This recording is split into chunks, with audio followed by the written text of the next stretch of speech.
राम राम। महात्मा बुद्ध के एक शिष्य थे जिनका नाम था पूर्ण कश्यप। पूर्ण कश्यप इसलिए नाम था क्योंकि वो ध्यान में, भक्ति में पूर्णता को प्राप्त कर चुके थे।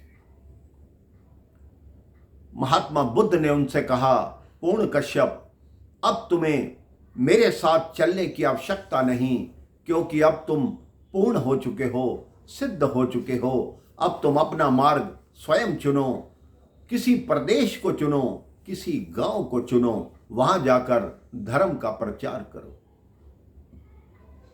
पूर्ण कश्यप ने कहा, ठीक है। उन्होंने बिहार के एक गांव का नाम लिया।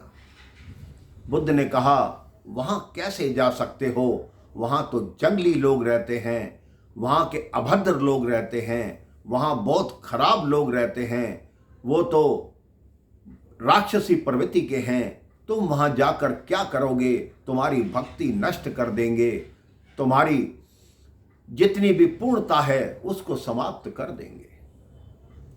पूर्ण कश्यप ने कहा, हे बुद्ध, मैं वहीं जाना चाहता हूं। कब तक वो लोग जंगली रहेंगे? कब तक वो लोग अभद्र रहेंगे? मैं वहीं जाऊंगा। तब बुद्ध ने कहा, अगर तुम्हारा यही निर्णय है तो मैं तुमसे 3 प्रश्न पूछना चाहता हूं। पूर्ण कश्यप ने कहा, आप अवश्य पूछिए। बुद्ध ने कहा, अगर वो लोग तुम्हें गाली देंगे तो तुम क्या करोगे? पूर्ण कश्यप मुस्कुरा दिए और कहते हैं कि हे बुद्ध, आप पूछते हैं कि मैं क्या करूंगा? मैं यही सोचूंगा कि उन्होंने मुझे गाली दी है, कोई मारा तो नहीं। बुद्ध ने दूसरा प्रश्न किया, अगर वो तुम्हें मारेंगे तब तुम क्या करोगे? पूर्ण कश्यप ने उत्तर दिया, मुझे मारेंगे ही ना, मुझे जान से तो नहीं मार देंगे। बुद्ध ने तीसरा प्रश्न किया, अगर वो तुम्हें जान से मार देंगे तब क्या करोगे? तब अंतिम समय में तुम्हारे मुख पर क्या वाक्य होगा?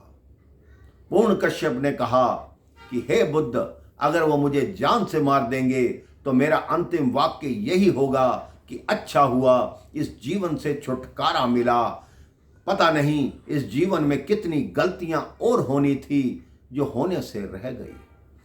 बुद्ध के चेहरे पर मुस्कुराहट आ गई और उन्होंने कहा, हे पूर्ण कश्यप, तुम वास्तव में ही पूर्ण हो। हर व्यक्ति को अपने विचारों पर काबू करना चाहिए। हो सकता है कि वो तुम्हें गाली भी दें, मारे भी सही, तुम्हारे प्राण भी ले लें, लेकिन तुम्हारे मन और आत्मा पे कोई असर नहीं होगा, क्योंकि वो दोनों पवित्र हो चुके हैं, वो परमात्मा से मिल चुके हैं। आप भी अपने विचारों पर काबू कीजिए, कभी क्रोध मत कीजिए, सोचिए कि आप क्या बोल रहे हैं। हमेशा सोच समझ कर बोलिए, अच्छा बोलिए, कम बोलिए। राम राम, जय श्री राम।